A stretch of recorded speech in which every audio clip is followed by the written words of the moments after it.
व्यक्तित्व की उन्नति के लिए एक बहुत जरूरी शर्त था। कोविड के एक लंबे गैप के बाद ओजांग आईएएस एकेडमी लेकर आई है गुरुकुल फाउंडेशन बैच 2024 के लिए। ये केवल 50 ऐसे स्टूडेंट्स के लिए हैं जो गुरुकुल पद्धति में रहना और पढ़ना चाहते हैं, जहां पर क्लासेस के साथ साथ मेंटर्स की गाइडेंस लाइब्रेरी फैसिलिटी के साथ उपलब्ध है, ताकि उनके रिवीजन, उनके व्यक्तित्व विकास, उनकी आंसर राइटिंग और चहुमुखी विकास उनके साथ जुड़ सकें। अगर आप भी जुड़ना चाहते हैं गुरुकुल फाउंडेशन के साथ, तो आप सभी का बहुत बहुत स्वागत है नोएडा की खूबसूरत धरती पे, जहां ग्रीनरी है, जहां दिल्ली की भीड़भाड़ से दूर एक शांति है, जहां साफ हवा है और जहां पर आपको पढ़ने का माहौल उपलब्ध है। साथ ही साथ क्लास के बिल्कुल नज़दीक ही आपको मिलेगी रेसिडेंशियल सुविधा। आप हॉस्टल में रह सकते हैं, साफ खाना खा सकते हैं और अपनी पढ़ाई कर सकते हैं। सबसे बड़ी बात, आप अपने शिक्षकों की गाइडेंस में अपनी पूरी व्यक्तित्व, अपने पूरे पर्सनालिटी को जबरदस्त तरीके से विकसित कर सकते हैं। स्वागत करता हूं, इनवाइट करता हूं हिंदी और इंग्लिश मीडियम के बैच में 50 ऐसे स्टूडेंट को जो गुरुकुल के साथ जुड़ना चाहते हैं। दिए गए नंबर पे आप कॉल कर सकते हैं, जानकारी ले सकते हैं, लेकिन ध्यान रहे इसमें सभी बच्चों को एडमिशन नहीं मिलेगा। जितने भी लोग इसमें अपनी अर्जियां देंगे, जितने भी लोग एप्लीकेशन फॉर्म भरेंगे, उनकी काउंसलिंग होगी मेरी और मेरी टीम के साथ, और वहां पर हम चयन करेंगे बेस्ट स्टूडेंट का जो इस प्रोग्राम के साथ जुड़ना चाहते हैं। तो मार्च के एंड में शुरू होने वाले इस प्रोग्राम के साथ जल्दी से जल्दी जुड़िए और गुरुकुल फाउंडेशन का हिस्सा बनिए।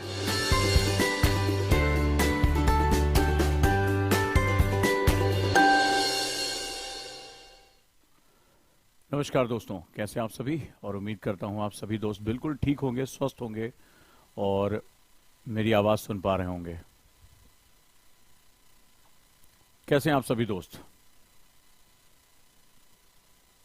रूपा कुमारी ने लिखा है आज मेरी फर्स्ट क्लास है।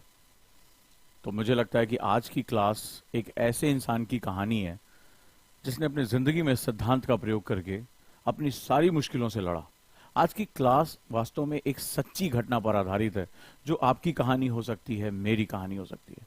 आज आपको बताने जा रहा हूं कि इस फॉर्मूले की पावर कितनी है, करो या मरो मगर पढ़ो।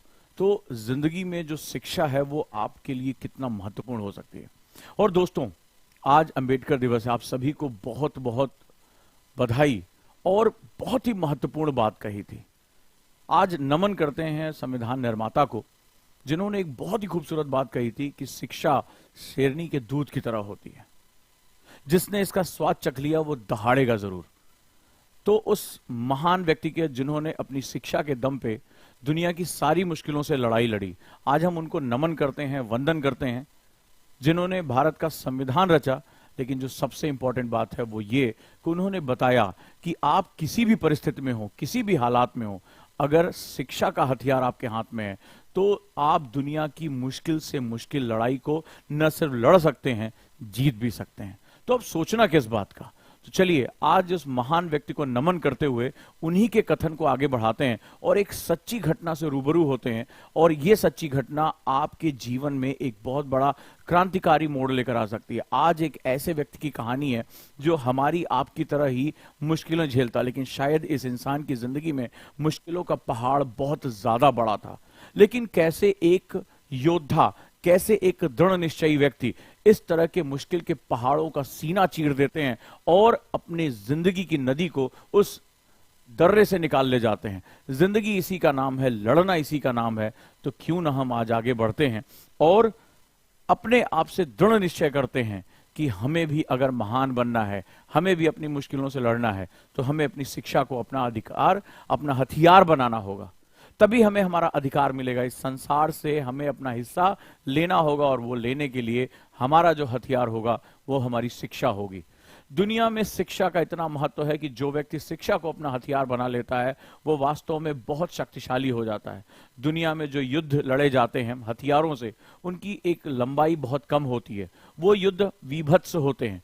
लेकिन जो राष्ट्र शिक्षा को अपना हथियार बना लेते हैं वो दुनिया में कहीं भी पहुंच सकते हैं। और ताजा तरीन एग्जाम्पल जो है वो इजराइल और चीन है, जहां पर शिक्षा के महत्व को समझते हुए उन्होंने जबरदस्त इनोवेशन किए और अपने आप को, अपनी जनता को वो कहां से कहां पहुंचा कर लेकर गए। तो भारत के लिए भी ये उतना ही सत्य है। और हम भारत के लोग जो है वो इस देश की एक कड़ी हैं, हम उसकी ताकत हैं। और हमारे संविधान निर्माता ने हमसे यही बात कही थी कि शिक्षा शेरनी के दूध की तरह होती है। और दोस्तों, यही कारण है कि आज अंबेडकर दिवस के मौके पर मैं अपनी टीम से निवेदन करूंगा कि आज हमने एक नया सेगमेंट शुरू किया है, फ्री आईएएस पीसीएस कोचिंग का यूट्यूब चैनल। और दोस्तों, अगर मैं चाहूंगा मेरी टीम वहां पर लिंक शेयर करे डिस्क्रिप्शन में, ताकि वहां तक बच्चे पहुंच सकें। इस चैनल पे, आईएएस विद ओजांग सर के चैनल पर मेरे 4000 से ज्यादा वीडियो हैं।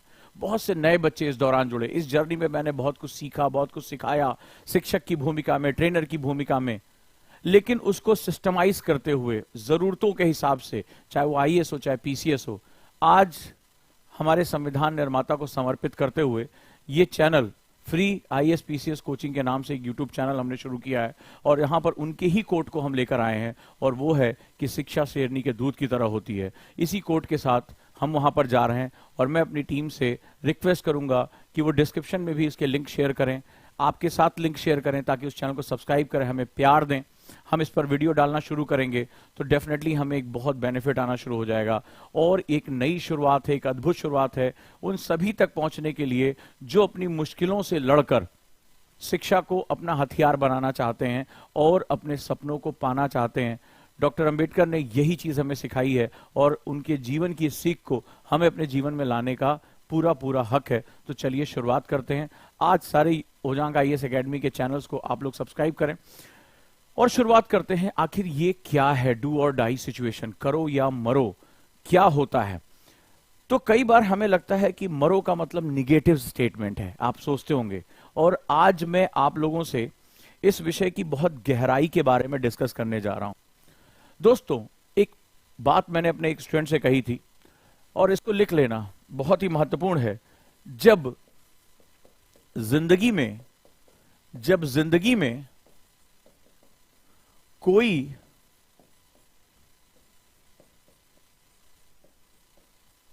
विकल्प न बचे, लिख लेना इसे, ये तुम्हारे ओजांग सर ने कहा है। जब जिंदगी में कोई विकल्प ना बचे, मतलब तुम्हें हर तरफ से हार का सामना करना पड़े, सब कुछ खत्म तुम्हें लग रहा हो गया हो, जब जिंदगी में कोई विकल्प ना बचे, यही सर्वोत्तम विकल्प होता है। यही सर्वोत्तम विकल्प होता है।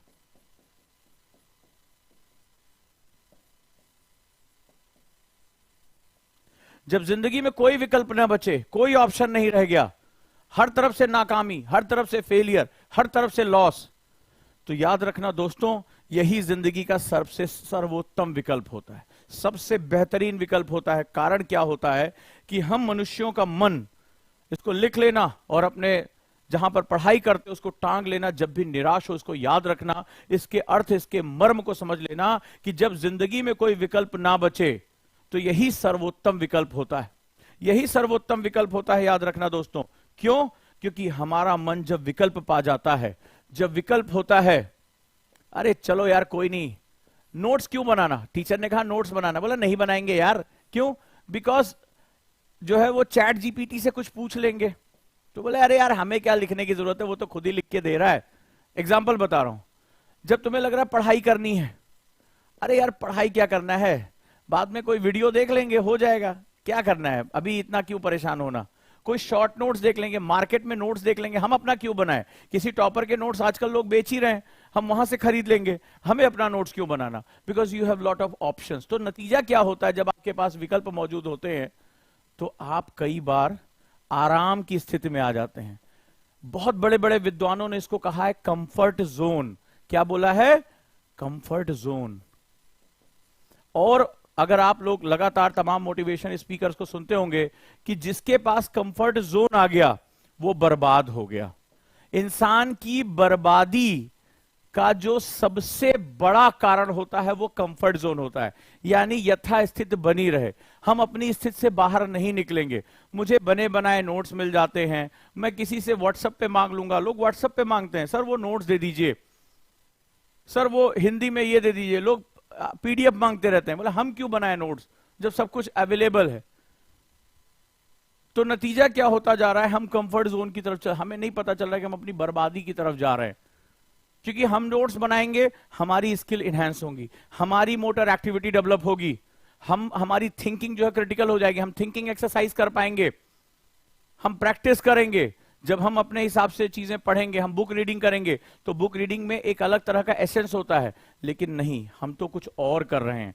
नतीजा क्या हो रहा है, ये विकल्प हमें बर्बाद कर देते हैं। और जिस समय जब तुम्हारे पास कोई विकल्प नहीं बचता है, कि दुनिया तुम्हारे खिलाफ है, संसार तुम्हारे खिलाफ है, समय तुम्हारे खिलाफ है, तुम्हारे अंदर एक सबसे बड़ी ताकत जगती है, और वो क्या कहती है, इस कंफर्ट जोन से निकल जाओ। क्योंकि तुम्हारा कंफर्ट जोन खत्म हो चुका होता है और तुम निकल पड़ते हो। और जब तुम निकल पड़ते हो, तो यकीन मानो तुम्हारी यात्रा तभी शुरू होती है, तभी शुरू होती है तुम्हारी यात्रा, और तभी तुम बनते हो। तो जिंदगी में मेरी इस बात को याद रखना कि जब तुम्हारे सारे विकल्प खत्म हो जाएं, राइट, कोई विकल्प ना बचे, यही सर्वोत्तम विकल्प होता है। तो यहीं से तुम्हारा जो है निर्माण शुरू होगा। तो चलिए दोस्तों, हम आज से शुरू करते हैं। और ऑप्शनल में मात्र बचे हैं अब 3 दिन, 3 days ओनली। आप जानते हैं PSIR ऑप्शनल सबसे डिस्काउंटेड फीस में, ज्योग्राफी ऑप्शनल सबसे डिस्काउंटेड फीस में, और सोशियोलॉजी ऑप्शनल। और साथ ही साथ आपको बता दूं कि आज सोशियोलॉजी ऑप्शनल का डेमो क्लास शुरू हो चुका है, हो जाएगा। आप लोग डेमो क्लास के साथ जुड़ सकते हैं। तो चलिए आज एक जबरदस्त चीजें शुरू करते हैं। राइट दोस्तों, आ जाइए। आज मैं आपको एक कहानी सुनाता हूं, राइट, कहानी सुनाता हूं। और वो कहानी कैसे इस करो या मरो की कहानी है। एक ऐसी कहानी जो आपको प्रेरित कर सकती है। ये आपकी और मेरी कहानी हो सकती है। और इस कहानी से जो आप शिक्षा लेंगे, सच्ची घटना है, बिल्कुल सच्ची घटना। बड़े ध्यान से सुनना कि जब जिंदगी में विकल्प खत्म हो जाते हैं, तो ही हम उभर कर सामने आते हैं। आज इस बात को समझाने के लिए हम लोग कुछ महत्वपूर्ण बात करते हैं। बिहार का गांव मकसूदपुर, सच्ची घटना है, बड़े ध्यान से सुनना। एक बेहद गरीब परिवार में एक लड़का था, ठीक है।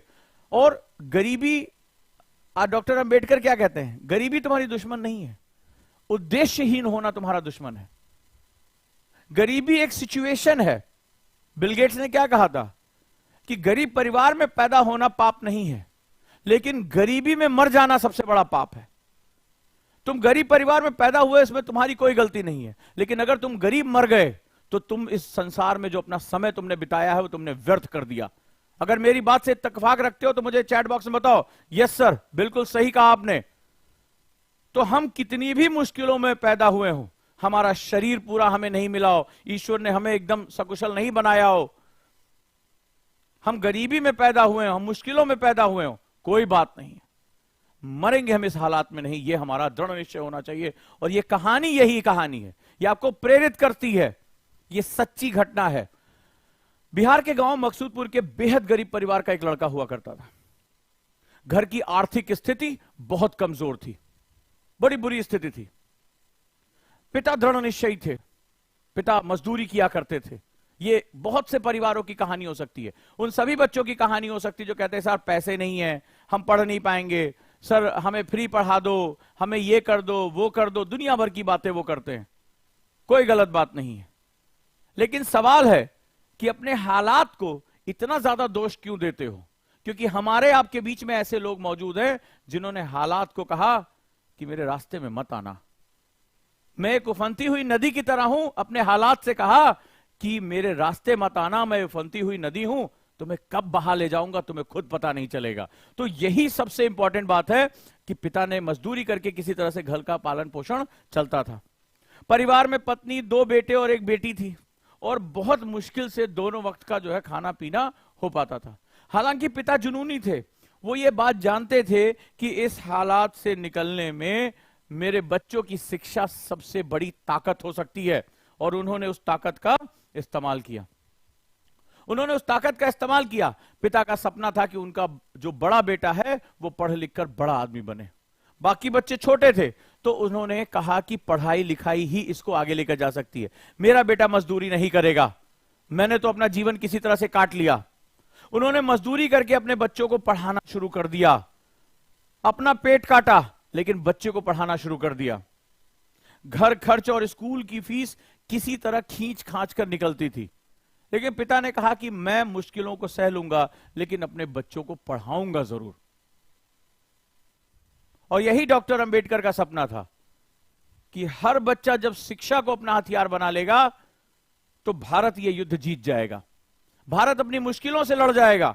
और अगर डॉक्टर अंबेडकर को सही श्रद्धांजलि अगर हमें देनी होगी, अगर हमें उनके जो चीजों पे उस पर चलना होगा, जन्म दिवस को सही तरीके से मनाना होगा उस महापुरुष के विषय में, तो हमें शिक्षा को अपना हथियार बनाना ही होगा। लेकिन नियति हमारे हिसाब से नहीं चलती। जिंदगी 1+1 2 नहीं होती है, जिंदगी कई बार 1+1 0 भी हो जाती है। ये जिंदगी का गणित है, यहां ट्विस्ट एंड टर्न बहुत होते हैं। आगे कुछ ऐसा हुआ कि पिता को शराब की लत लग गई और बहुत अधिक शराब पीने लगे। और जब पिता को शराब की लत लग जाती है तो वो जो घर होता है ना, वो उस शराब में ही डूब जला जाता है। और मैंने बहुत से ऐसे परिवारों को देखा है बहुत करीब से, जहां पर पिता को शराब की लत लगी और बच्चों को लत लग गई, सब कुछ तबाह हो जाता है, घर बिकने पे आ जाता है। आप भी ये बात जानते होंगे, इस लड़के के साथ भी हुआ। पहले तो गरीबी ने मारा, और उस गरीबी पे, जैसे कहते हैं ना, कोढ़ पे खाज, मुसीबत अकेले नहीं आती है, अपना कुनबा लेकर चलती है। ये तुम्हारे धैर्य की परीक्षा लेती है। नतीजा क्या हुआ? इतना पीने लगे कि वो अंत में मृत्यु शैया पर चले गए। 2008 में इसके पिता की मौत हो गई, इस लड़के के पिता की मौत हो गई। लेकिन मौत से पहले इस परिवार के पास जो कुछ भी था वो सब कुछ इलाज में बर्बाद हो गया, सब कुछ चला गया, अन्न के लिए मोहताज हो गए। और नतीजा रहा कि पिता की मृत्यु के बाद घर पर मुसीबतों का पहाड़ टूट पड़ा। यह लड़का इतना बड़ा नहीं था कि अभी वो कहीं कमा सके, कुछ काम कर सके, और घर का बड़ा लड़का था। पिता के इलाज में सब कुछ बर्बाद हो गया। अब क्या किया जाए? क्या होगी कहानी? क्या होगा? तुम क्या करोगे इस हालात में? रास्ता छोड़ दोगे, अपनी मुसीबतों पर रोना शुरू कर दोगे। हमारे ऊपर जब मुसीबतें आती हैं तो हम रोना शुरू कर देते हैं। हम कहते हैं हाय हमारी मुसीबत दुनिया की सबसे बड़ी मुसीबत, सर हम पढ़ नहीं पा रहे, सर हमारा ध्यान नहीं लगता। कई बच्चों की काउंसलिंग की, सर घर में कोई बर्तन पटक देता, हमारा ध्यान भंग हो जाता है। अरे यहां तो जिंदगी ने उठा के पटक दिया यार, यहां तो जिंदगी ने उठा के पटक दिया।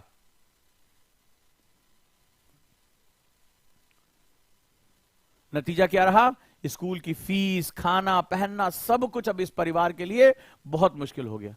गरीबी की इंतहा में पहुंच गए ये। लेकिन अब मां ने डिसाइड किया कि अब सारी जिम्मेदारियां मेरे पे आ गई हैं, रोने से काम नहीं चलेगा।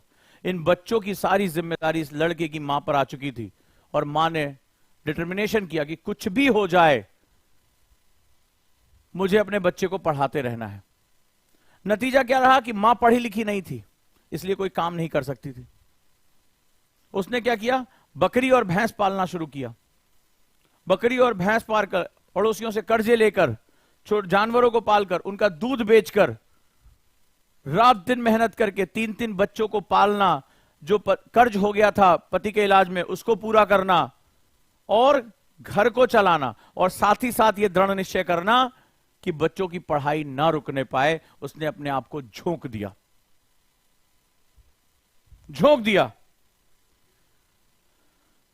और निश्चय किया, वादा किया कि अपने बच्चों की पढ़ाई नहीं रुकने देंगे, बच्चों की पढ़ाई नहीं रुकने देंगे। और उन्होंने वापस स्कूल भेजना शुरू किया। बच्चों की पढ़ाई रुक गई थी, स्कूल से हटा दिया गया था उन्हें, लेकिन फिर से उन्होंने कहा कि स्कूल भेजेंगे, भले चाहे एक ही टाइम खाना खाएं, कोई बात नहीं है।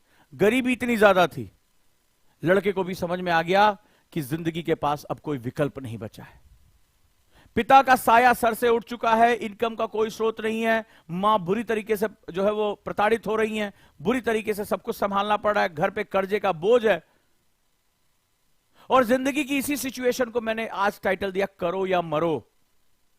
तो उस लड़के के सामने भी यही चीज आ गई, करो या मरो। उसको पता था कि यह सिचुएशन तो हमारी रोज की हालत हो गई है, कल खाना मिलेगा कि नहीं मिलेगा यह भी इस परिवार के लिए सुनिश्चित नहीं था। तो जब तुम्हारे पास विकल्पहीन, मरो का मतलब हो गया अब आप विकल्पहीन हो गए, अब आपके पास कोई ऑप्शन ही नहीं बचा, सब कुछ खत्म हो गया।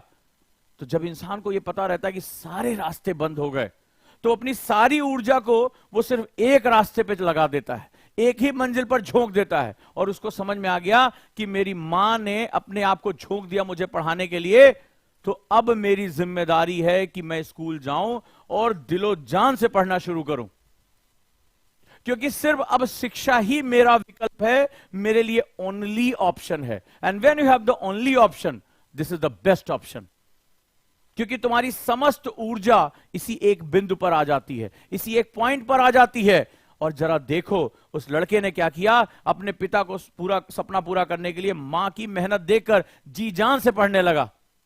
और यकीन मानो, जिस दिन तुमने अपने आप को विकल्पहीन कर लिया, यूपीएससी और नथिंग, जिस दिन तुमने अपने आप को विकल्पहीन कर लिया, यूपीएससी और नथिंग,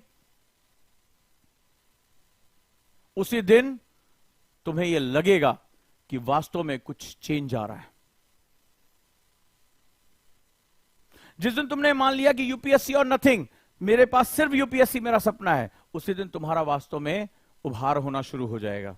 चलो कहानी को आगे बढ़ाते हैं। वो स्कूल जाने लगा, रोज स्कूल जाने लगा और मन लगाकर पढ़ने लगा, क्योंकि वही उसका एक ऑप्शन बचा था।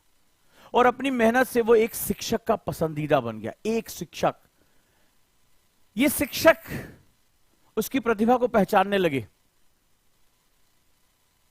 इन्होंने कभी यूपीएससी का एग्जाम दिया था, किसी कारण से वो सक्सेस नहीं हो पाए। और शिक्षक जो होता है ना, वो अपने स्टूडेंट की आंखों से सपने देखता है। जिस दिन तुम आईएएस बन जाओगे, उस दिन तुमसे ज्यादा मैं खुश होऊंगा। तुम्हारे नाम के पीछे आईएएस लगेगा, पद प्रतिष्ठा शोहरत तुम्हें मिलेगी, लेकिन जो खुशी होती है वो शिक्षक को होती है। यही सबसे बड़ी ताकत होती है। और उस शिक्षक ने इस प्रतिभा को पहचान लिया। कहते ना, होनहार बिरवान के होत चीकने पात, कि जो पौधा मजबूत होता है, जिसको आगे चलकर बहुत बड़ा पेड़ बनने की संभावना होती है, वो शुरुआत से अपने पत्तियों की चमक से बना देता है कि मैं बहुत स्वस्थ पौधा हूं, मैं आगे चलकर जो है वो क्या करूंगा, पूरी दुनिया को छाया और ऑक्सीजन दूंगा। उस शिक्षक ने पहचान लिया। और क्या हुआ, ये शिक्षक उसके लिए किसी फरिश्ते से कम नहीं थे। इन्होंने भी उसकी प्रतिभा को पहचाना। और शिक्षक और स्टूडेंट का रिश्ता यही होता है। आज इसी रिश्ते की एक छोटी सी कड़ी है। उजांकियन प्रिया हैं, उन्होंने एक किताब लिखी, माय वर्ड्स बेस्ट टीचर। और कल उनको दुबई में इंटरनेशनल एमिनेंस एक्सीलेंस अवार्ड 2023 मिला। और ये अवार्ड उन्होंने अपने पास ना रखकर मुझे भेज दिया इस किताब के लिए, जो मेरे ऊपर लिखी गई थी, माय वर्ड्स बेस्ट टीचर। ये एक शिक्षक और एक स्टूडेंट का रिश्ता होता है। और उन्होंने कहा कि इस पर आपका हक है। मैंने कहा नहीं, ये तुम्हारी मेहनत है। और भारत की तरफ से सबसे यंगेस्ट पोएट के रूप में इन्होंने भारत को दुबई में रिप्रेजेंट किया। ये बहुत गर्व की बात है उजांक आईएएस परिवार के लिए कि इस तरह के स्टूडेंट हमारे बीच में हैं, इस तरह के छात्र छात्राएं हमारे बीच में हैं, जो अपने टीचर, अपने संस्थान के लिए इतना गहरा जुड़ते हैं। आपकी 7 से ज्यादा किताबें प्रकाशित हो चुकी हैं इतनी कम उम्र में। और आज ये अवार्ड उन्होंने मुझे भेजा, मुझे समर्पित किया। मुझे लगता है कि इससे बड़ी खुशी की बात मेरे लिए और कुछ नहीं हो सकती। यही गुरु शिष्य परंपरा होती है और यही हमारी सबसे बड़ी ताकत है। तो आज ये किताब जो मेरे हाथ में है और आज जो ये अवार्ड मेरे हाथ में है, ये उजांकियन प्रिया की जो है मेहनत है, जिसकी वजह से आज मुझे इतना गर्व महसूस हो रहा है। तो ये गुरु शिष्य परंपरा यहां भी चलती रही। ये शिक्षक उनके लिए किसी फरिश्ते से कम नहीं थे। उन्होंने उस प्रतिभा को पहचाना और आगे बढ़ने का काम किया। उन्होंने मुश्किल हालात में उस लड़के की बहुत मदद की। पढ़ाई के लिए फीस भी देनी शुरू कर दी, क्योंकि उनको समझ में आ चुका था कि मेरा अधूरा सपना ये बच्चा पूरा कर सकता है। उनकी समझ में आ गया था कि ये लड़का प्रतिभाशाली है, सबसे बड़ी बात विकल्पहीन है। जब आचार्य चाणक्य, जो विष्णुगुप्त के रूप में थे, उनके पिता की जब हत्या करा दी गई, उनकी माता की मृत्यु हो गई, उनका सब कुछ नाश हो गया, तब गुरुदेव तक्षशिला की तरफ चल पड़े। विष्णुगुप्त तक्षशिला की तरफ चल गए और आगे चलकर भारत को आचार्य चाणक्य के रूप में एक साम्राज्य निर्माता मिला, अखंड भारत का निर्माता मिला। तो परिस्थितियां जब विकल्पहीन कर देती हैं, तो वास्तव में समझ लीजिएगा तुम्हारे बनने का वक्त आ गया। अपनी मुश्किलों को संकेत मानो कि जितनी मुश्किलें बढ़ेंगी मैं उतना ही ज्यादा आगे बढ़ता जाऊंगा।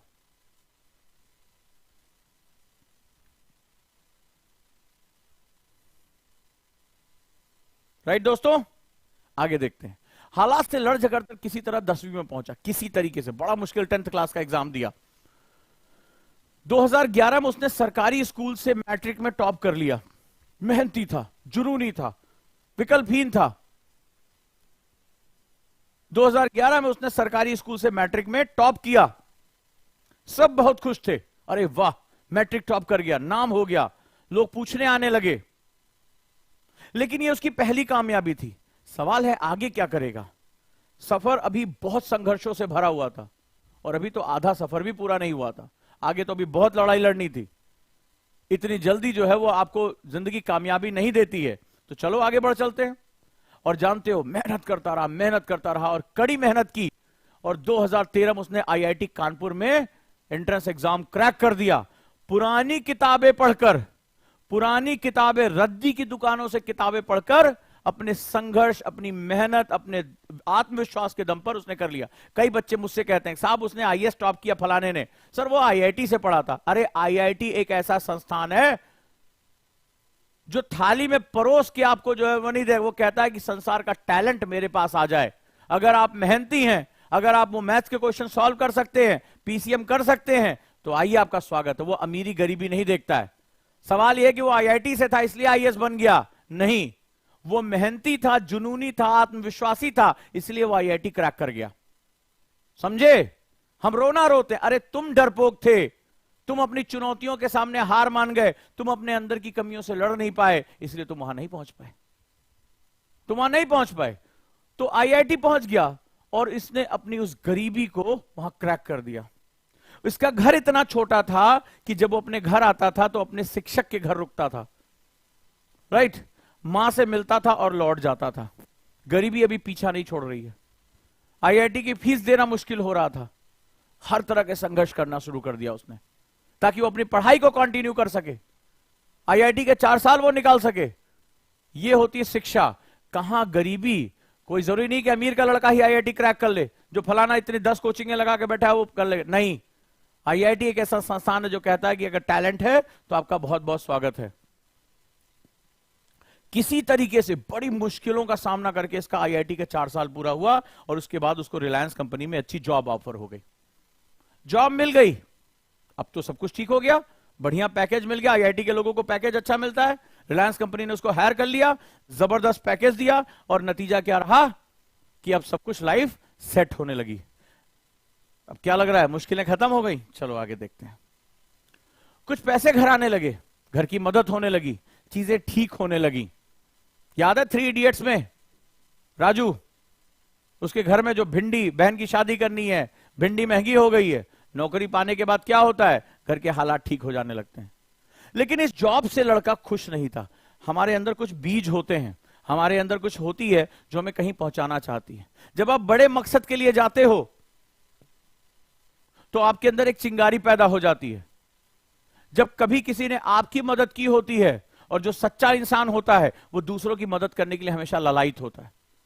उसको जो मिला है वो खुश नहीं होता। मेरे पास बढ़िया नौकरी थी, एक समय सोचने लगा मैं क्या कर रहा हूं, अवार्ड मिल गया, नौकरी है, गाड़ी है, सब कुछ है, क्या कर रहा हूं मैं, 5 दिन नौकरी करनी, 2 दिन आराम से, कोई कुछ पूछने वाला नहीं, क्रेडिट कार्ड लाइफ है। क्योंकि अंदर चीजें मौजूद थी। शिक्षा को बहुत पहले ही अपना लिया था, सब छोड़ छाड़ कर शुरू किया कि नहीं अब शिक्षा के क्षेत्र में हम आगे बढ़ेंगे, कुछ अपना करेंगे, लोगों की मदद करेंगे, चाहे जैसे भी हो। इसके अंदर भी वही था। उसने अपने पिता समान शिक्षक से बात कही। शिक्षक सबसे बढ़िया दोस्त होता है अगर वो तुम्हारा है, अगर उसको समझ पाए। तो उसने शिक्षक से बताई ये बात कि सर मैं खुश नहीं हूं, पैसे आ रहे हैं, घर की गरीबी दूर हो गई, लेकिन अंदर सेटिस्फैक्शन नहीं मिल रहा है। आपने मेरी मदद की थी, मैं क्या करूं, ये नौकरी तो मेरी, सैलरी मेरी है। ऐसा ही प्रश्न मैंने अपने आप से पूछा था कि क्या कर रहा हूं यार, सब कुछ हो गया है, अब आगे क्या करना है। तो जिनको आगे अपना रास्ता तय करना होता है वो हमेशा बेचैन रहते हैं। बेचैनी, याद रखना, बहुत खूबसूरत होती है। बेचैनी बहुत खूबसूरत होती है। बेचैनी ही वो चीज होती है जो तुम्हारे अंदर कुछ अंकुरित हो रहा है, कुछ सृजन हो रहा है, इसका लक्षण होती है। जो जितना बेचैन है वो उतना ही बड़ा इनोवेशन करता है, उतने ही बड़े रिस्क लेता है। बेचैनी इंसान का सबसे खूबसूरत लक्षण होती है। इसने कहा मैं जॉब छोड़ना चाहता हूं। फैसला बहुत मुश्किल था, एक तरफ गरीबी थी, परिवार वालों की इतनी उम्मीदें थी, हम उम्मीदों के आगे घुटने टेक देते हैं। लेकिन एक बार फिर शिक्षक ने साथ दिया, कहा कि तुम्हारे अंदर कुछ खास है, तुम इस समाज को बदलना चाहते हो, जो तुमने हासिल किया वो लोगों को देना चाहते हो, तो एक काम करो, मैं तुम्हारी मदद करने को तैयार हूं। मैंने यूपीएससी की प्रिपरेशन की है, मैं जानता हूं कि तुम्हारी दुनिया यही है, आ जाओ। आईआईटी से पढ़ा, रिलायंस में इतनी अच्छी जॉब, लेकिन बेचैनी, हम में से अगर किसी को मिल जाए हम सेटल हो जाते हैं, लाइफ सेटल हो गई, सेल्फी डालना शुरू कर देते हैं, फलाना काम शुरू कर देते हैं। लेकिन जब इंसान के अंदर कुछ अंगड़ाई होती है ना, तो वो कुछ बेचैन सा रहता है, बेचैन सा रहता है। इसने कहा यूपीएससी की तैयारी शुरू कर दो, क्योंकि ये वो एक चीज है जो परिवर्तन का आपको स्रोत देगी। आप हजारों लाखों गरीब बच्चों को पढ़ाने की पावर देगी आपको। आप कितने स्कूलों के मालिक रहोगे जहां बोल पाओगे कि इन बच्चों को अच्छी एजुकेशन मिलनी चाहिए। और इसके बाद सफर हुआ यूपीएससी का सफर, जॉब छोड़ दी, सोचो कितना मुश्किल रहा होगा। सालों के बाद घर में कुछ पैसे आने शुरू हुए, एक्सपेक्टेशंस कितनी ज्यादा हो जाती है, अंदाजा लगाइए, हम आप हार मान के बैठ जाएंगे। जॉब छोड़ दी, रात दिन मेहनत की, यहां तक की हालत हो गए कि तैयारी के दौरान उसे अपने टीचर से पैसे लेने पड़े, और उस टीचर ने उसकी मदद की। आप में से कई लोग कहेंगे सर हमारी मदद कर दीजिए, सर हमें भी पढ़ा दिया, हम पढ़ना चाहते हैं। नहीं, आचार्य ने कहा था कि शिक्षा पात्र को मिलनी चाहिए, इसने खुद को प्रूव किया। तुमसे 4 घंटा पढ़ाने जा रहा हो, तुम दूसरों से कह रहे फ्री में कहा नहीं पढ़ा देते हो। तुम पहले खुद को प्रूव करो कि तुम उसके योग्य हो। इसने प्रूव किया, टीचर को विश्वास था कि अगर ये लड़का जी जान से जुड़ गया, जो इतने मुश्किल हालात में आईआईटी पहुंच सकता है, वो यूपीएससी जा ही सकता है, कोई बड़ी बात नहीं है। आर्थिक मदद करनी शुरू कर दी, इसने रात दिन मेहनत करनी शुरू कर दी, और नतीजा क्या रहा, इसके पास ना अच्छे कपड़े थे, इंटरव्यू में इसने पुराने कपड़े पहने थे। ये यूपीएससी की सेकेंड हैंड किताबें खरीद के पढ़ता था। और जानते हो, तुम द हिंदू पढ़ते नहीं हो, मंगाते हो।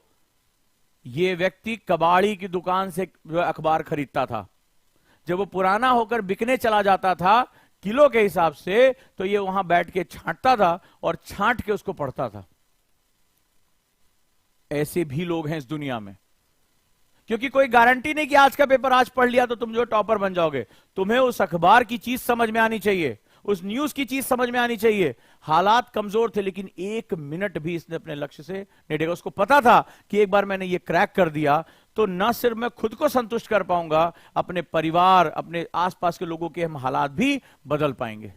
और जो लोग अपने लक्ष्य पर हमेशा नजर टिकाए रहते हैं, वो कभी भी डिगमगाते नहीं। दिक्कत क्या होती है कि हमारे आसपास जरा सा भी हलचल हुई, घर में शादी है, तुम डिस्टर्ब हो जाते हो। ओ घर में शादी इसलिए हम नहीं पढ़ा, बताओ सही है कि नहीं, बहुत डिस्टरबेंस हो रही। अरे डिस्टरबेंस शादी नहीं है, डिस्टरबेंस तुम्हारे अंदर उस शादी का लालच है। मन में लड्डू फूट रहे होंगे, क्या पहनूंगा, कैसे सेल्फी खिंचाऊंगा, किससे मिलूंगा, क्या क्या करूंगा, जूता कौन चुराएगा, ये तुम्हारे मन में चल रहा होता है। सॉरी टू से, लेकिन सच्चाई यही है। तो डिस्टरबेंस वो शादी नहीं, डिस्टरबेंस आप हैं।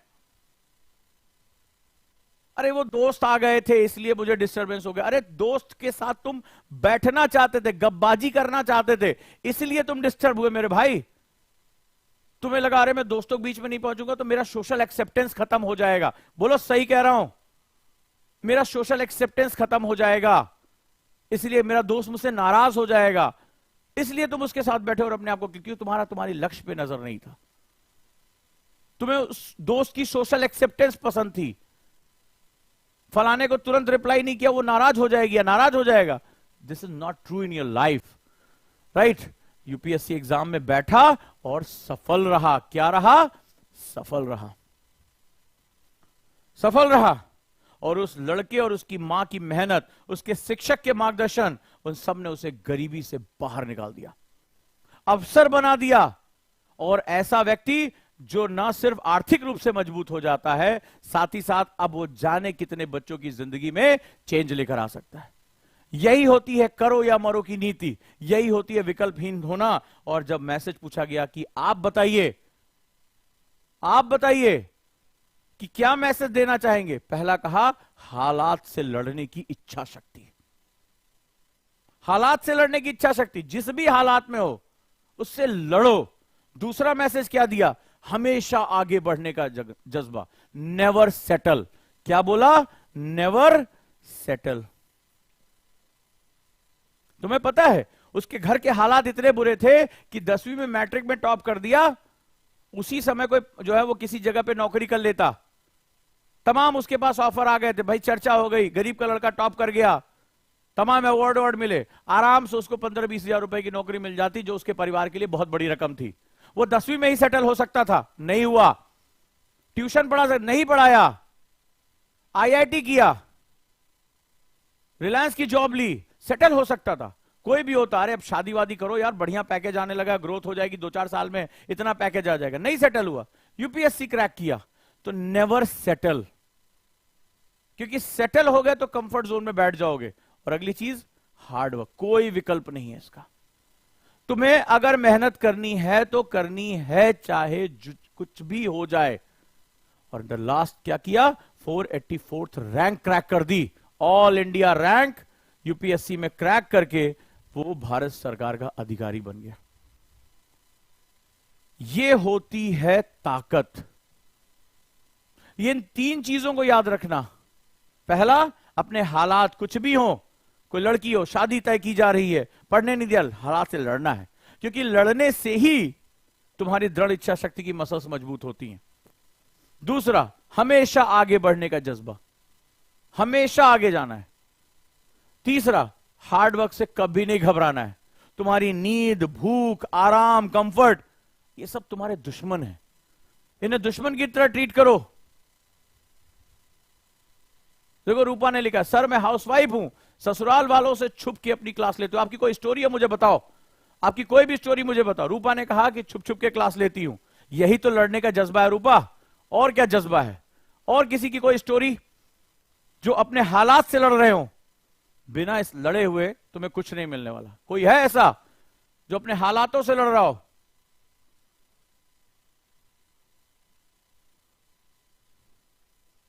बताइए मुझे।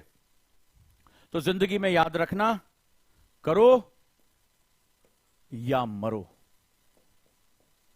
इसका सिंपल सा मतलब है कि विकल्पहीन हो जाओ, बेस्ट है, बेस्ट है। मुझे दुनिया की कोई ताकत अब रोक सकती ही नहीं। तो अपने लक्ष्य पर ध्यान दो।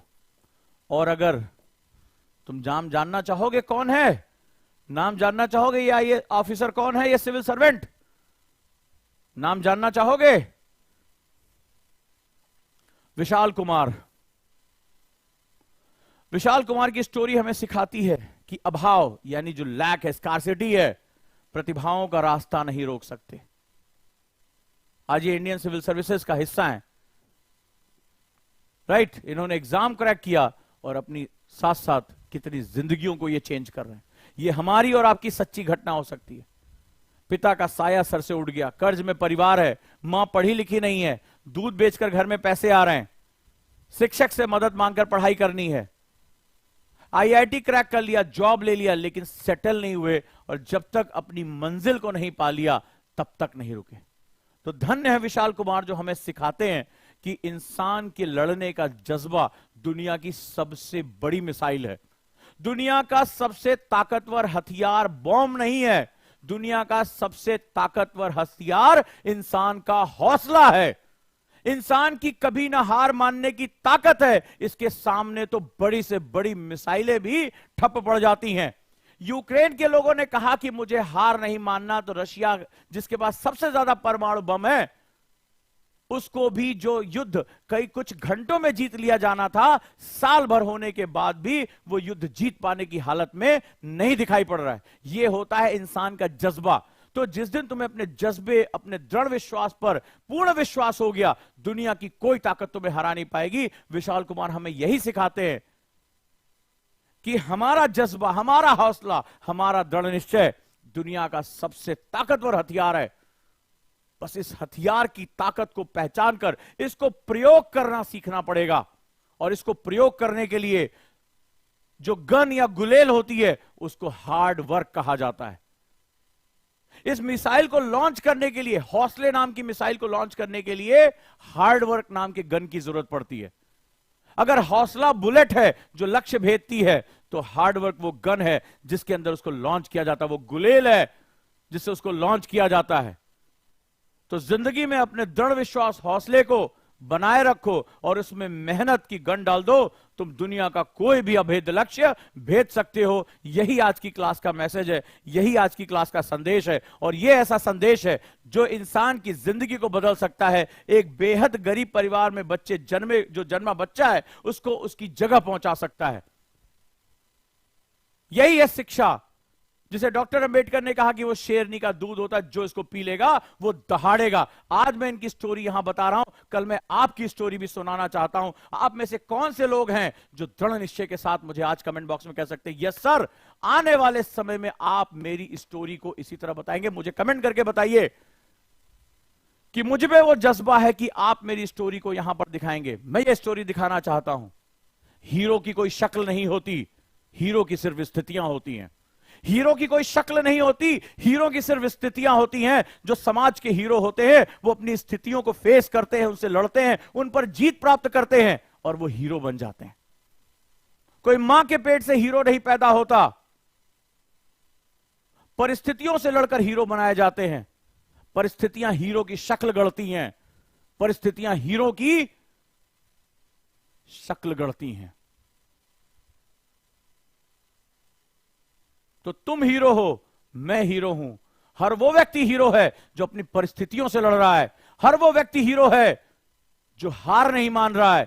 हर वो व्यक्ति हीरो है जिसके अंदर आगे बढ़ने का जज्बा है, जो परिवर्तन करना चाहता है। हर वो व्यक्ति हीरो है। तो हीरो हो। सिक्स पैक्स हीरो नहीं बनाता है, हीरो बनाते हैं वो 6 गुना कठिन हालात से लड़ने का जज्बा। मेरी इस बात को याद रखना, आज की बात को लिख लेना और शायद ये जिंदगी भर के लिए तुम्हारा एटीट्यूड बदल के रख दे। स्वागत करता हूं उजांक आईएएस एकेडमी के डिफरेंट बैचेस में। आप सभी का बहुत बहुत स्वागत है। चैनल को सब्सक्राइब जरूर कर लेना, दिए गए नंबर पे कॉल कर लो और जुड़ो। ऐसा ही जज्बा है गुरुकुल बैच में। जो लोग आज मेरे साथ काउंसलिंग में जुड़ना चाहते हैं, गुरुकुल बैच में जुड़ना चाहते हैं, इन हाउस बैच है नोएडा में। बहुत ही कठिन बैच है जो बहुत ही ज्यादा डिसिप्लिन होकर गुजरेगा, जहां क्लास, मेंटरशिप, लाइब्रेरी, ये सारी फैसिलिटी आपको मिलेगी। तो अब सोचना किस बात का, गुरुकुल बैच में जुड़ जाइए। कई बच्चों ने कहा कि गुरुकुल बैच हम ऑनलाइन चाहते हैं सर, हम नहीं आ सकते नोएडा। तो क्या आप गुरुकुल बैच ऑनलाइन भी चाहते हैं? क्योंकि बहुत कठिन बैच है, बहुत लंबे समय तक बैच है, क्योंकि आपको मुझे प्रतिदिन 5 से 6 घंटे देने ही पड़ेंगे। क्या आप तैयार हैं इसके लिए? अगर आप चाहते हैं कि ये बैच ऑनलाइन हो तो आप वो भी मुझे बता सकते हैं, तो मैं इसको प्रोग्राम करूंगा। फिलहाल तो अभी क्लासरूम प्रोग्राम है। स्वागत है आपका गुरुकुल में, और वो है नोएडा में। राइट दोस्तों, एनसीईआरटी आंदोलन के साथ जुड़ जाइए मात्र 999 रुपए में। और अब वक्त है ऑप्शनल के साथ जुड़ने का, तो ऑप्शनल के साथ भी आप जुड़ जाएं। अगर आप चाहते हैं कि गुरुकुल बैच ऑनलाइन भी हो, जहां पर मेंटरशिप, जहां पर सारी चीजें, तो आप लोग दिया गया फॉर्म भी भर सकते हैं जो हमारी टीम फॉर्म कर रही है। आप उस पर जो है गुरुकुल ऑनलाइन लिख सकते हैं। या अगर आप चाहते हैं कि मेरे साथ अब काउंसलिंग अंतिम चरण में है, तो मेरे साथ काउंसलिंग करना चाहते हैं, तो आप सभी का बहुत बहुत स्वागत है। आप दिए गए नंबर पर कॉल कर सकते हैं या फॉर्म भर सकते हैं। ज्यादा से ज्यादा लोग फॉर्म अगर भरेंगे जिस भी बैच के बारे में, चाहे वो एनसीईआरटी हो, चाहे ऑप्शनल हो, या गुरुकुल ऑनलाइन हो, या गुरुकुल ऑफलाइन हो, तो आप सभी लोग मेरे साथ जुड़ जाइए और तैयारी को शुरू करिए। और ऑप्शनल मेले का अब मात्र 3 दिन बचा हुआ है, तो इसका फायदा ज्यादा से ज्यादा लोग उठाइए। थैंक यू सो मच, आप सभी का बहुत बहुत धन्यवाद है। और उम्मीद करता हूं कि आज की कहानी आपको अच्छी लगी होगी, इस कहानी का मैसेज अच्छा लगा होगा। और मैं इतना जानता हूं कि जिंदगी में अगर हौसला आपने बना लिया है, आपको खुद पर विश्वास है, तो दुनिया की कोई ताकत आपको अब रोक नहीं सकती। बस इसी मैसेज के साथ अब आगे बढ़ते हैं। Thank you so much. और अब दिया गया फॉर्म भर सकते हैं गुरुकुल ऑनलाइन, यहां मत लिखिए, चैट बॉक्स में फॉर्म में लिखेंगे तो वो हमारे पास आ जाएगा। आज ज्यादा से ज्यादा बच्चे अपना फॉर्म भरें। कोई मेंटरशिप चाहता है, सभी बच्चे जितने मुझे देख रहे हैं वो फॉर्म भरे, अपनी रिक्वायरमेंट देख, सर हमें मेंटरशिप चाहिए, हमें क्लास चाहिए, हमें ऑप्शनल चाहिए, हमें गुरुकुल ऑनलाइन चाहिए, ऑफलाइन चाहिए। आप ज्यादा से ज्यादा बच्चे फॉर्म भर सकते हैं या कॉल करके जानकारियां दे सकते हैं। तो उनके लिए हम अलग अलग सेगमेंट शुरू कर रहे हैं। हम चाहते हैं कि वो सही रास्ते पर चले। अगर आपको कोई भी दिक्कत आ रही है तो आप लोग ज्वाइन कर सकते हैं। आज हमारा बैच है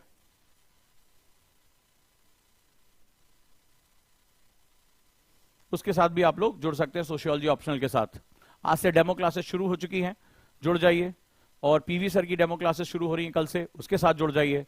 तो ऑप्शनल लेने से पहले आप ऑप्शनल के डेमो लेना चाहते हैं तो आप दिए गए नंबर पे कॉल कर सकते हैं 8750711100 या 2233 या 44।